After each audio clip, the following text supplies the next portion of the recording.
What is up, everyone? Welcome into the Cycle Fanatic Halftime Show. Matt Van Winkle, Jared Stansbury here to break down the first half action of Iowa State TCU. Tie ball game. Jared, how are you, man? Doing well, dude. Man, I thought I was gonna be doing better about 2 minutes ago before the Cyclones went on a 2 minute Yep. scoreless drought to start end Yep. the first half and lose for all the first half money line people that had That's the right. Cyclones there. I thought they were gonna get it, Yeah. man, but Yeah. they're Yeah. playing well. They're Clones doing playing some good tough. things. Yeah, doing Yep. some good Yep. things. Yep. We got a good ball game. We want to thank our sponsors of the Cycle Fanatic Halftime Show: Fareway Meat and Grocery, of course, Ames and Des Moines Eye Care. Count on them for eye care for the whole family. All right, Jared. So Iowa State coming off a couple really hard-fought games against West Virginia and most recently against Oklahoma. The team really playing hard in both those games, and they really carried that over into this game. Obviously, you're at full strength now. You get everyone back from those COVID restrictions. You had most of the team back last week, I guess. But this team really came out tough.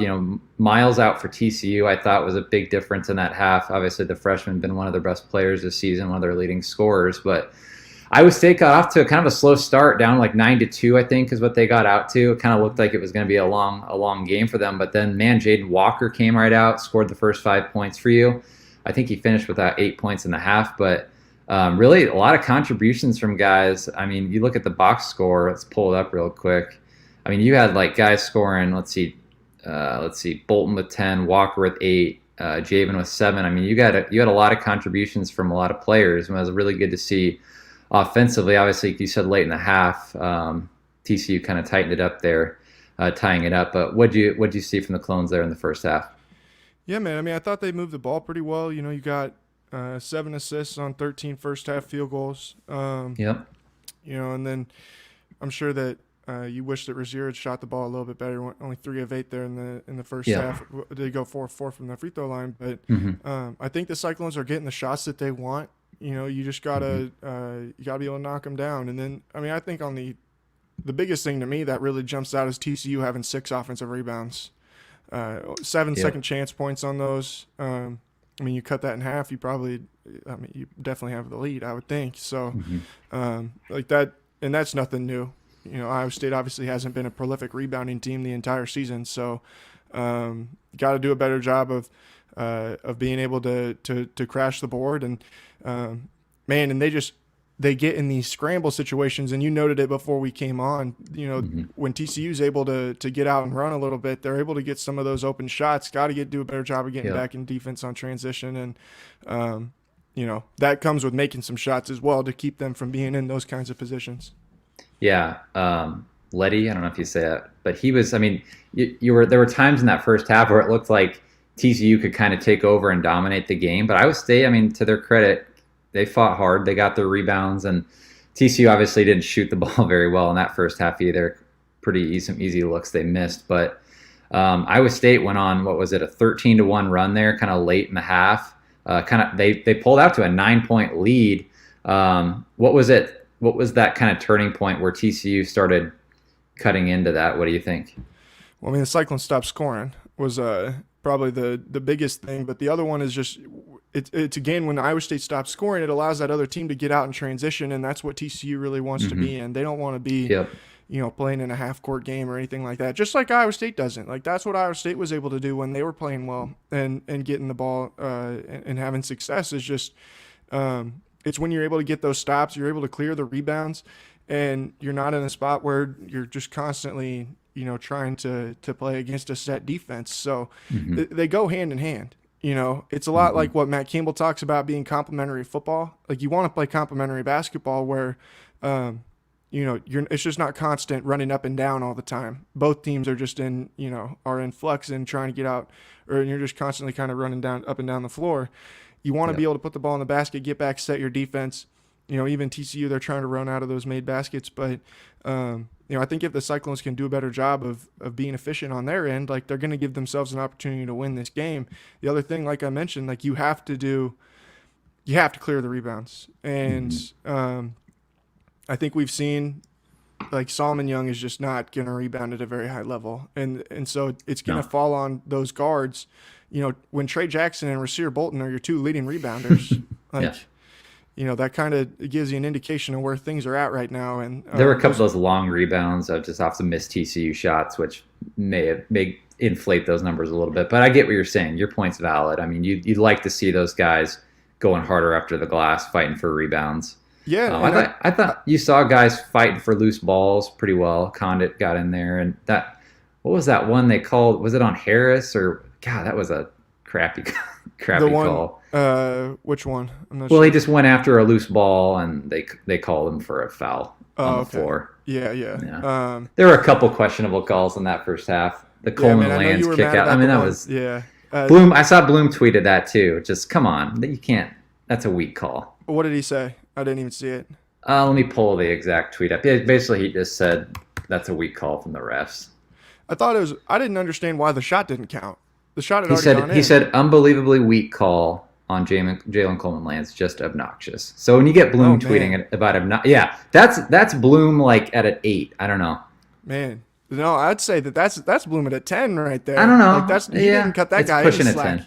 Yeah, that's something. But He's getting there. no, I do think that there's a lot of good things that you can take away from Iowa State here, though. Yeah, like this guy said. Mason. Yep. Yeah, Yep. George Condit, I thought that has played with quite a bit of energy. You'd like to be able to. Man, I would love to be able to see George Condit make a jump hook, dude. Right. I know. Because how much different? I was telling Chris this last game. How much different would this team be if he could actually contribute in the paint and be like a threat? Well, yeah, because you're seeing now where they switch everything basically. Like it doesn't matter if Samuel's on the floor or not because you don't have any threats at the rim. No. So like on that hook that he missed, I mean that guy was probably 6 inches shorter than him, and he still shot it. Condit needs to get in the gym with like a Craig Brackens and just like or McDermott and just like figure out that hook. I think you could have stopped the beginning of the sentence and it probably would have worked either way. I'm not trying to make fun of George, but we got to keep getting stronger. Yeah. But man, coming into this game, this was just you had the feeling that Iowa State was going to play hard, and this is a game they really need. I mean, it's a road game, but it's COVID, so it's it's a neutral site really. But man, this was just a game you want them to have. You want this for those guys because they've been playing hard. They're not giving up on Prohm. They're not quitting. So you'd love to see them finish this one out. Yeah, and it just gives you good vibes, man. Like you look at the rest of this schedule. I mean, you get this game tonight.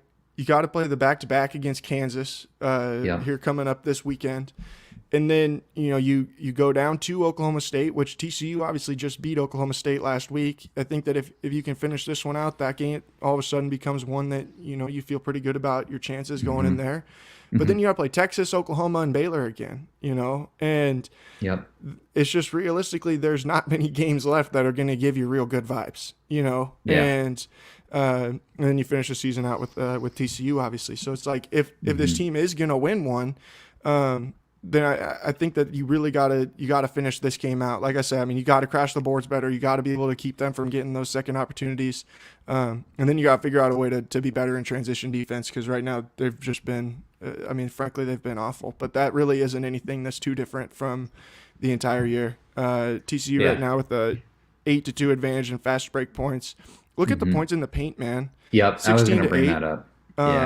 It was worse early on. Iowa State got a few there late, but man, it was a pretty wide margin there for a while, and that's an area of concern for sure in the second half, I think. Let me throw a stat out to you, dude. So in the last last 3 halves, so going back to that Oklahoma game, Iowa State is now 19 of 58 on 2-pointers. 19 of 58. That's bad. That's bad. Yeah.